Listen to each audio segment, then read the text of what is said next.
Hi, I just had someone write in and ask me, I want a spiritual path. I'm not happy with the one I'm in, and I don't know how to go about finding one. I've had that question asked from my clients many times. And what I tell them is to follow your inner nudges, maybe experiment with different churches that you've heard about or that you've read about.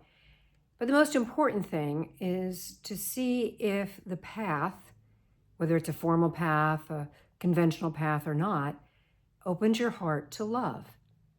That is the most important thing. If it is closing you down or making you angry, that's not the right path for you. We are all soul. We are here in this physical existence to grow in more love. And all paths are from God. Each path relates to the state of consciousness of each individual. That's why there's so many different paths. So you always are going towards God if you have that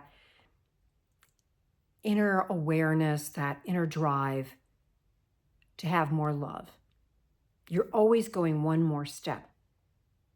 In my lifetime, I started out, and I'm not putting down any religion. I'm not, because they all are from God.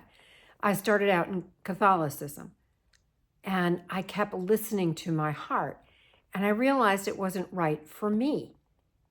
And for a short time, I really didn't believe in much of anything. And then I looked around the universe and said, there's too much order for it not to be. And I was always a seeker.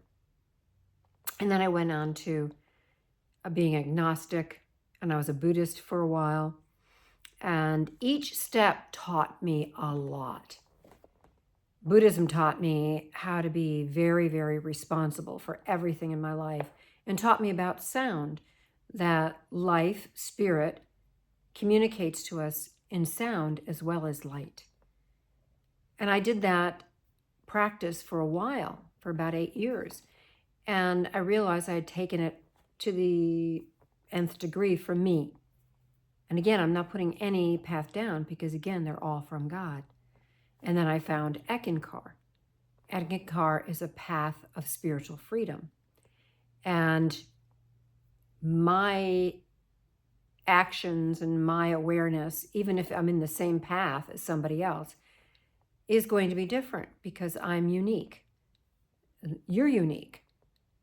So find a path that helps you to open up to love. Loving yourself, loving life.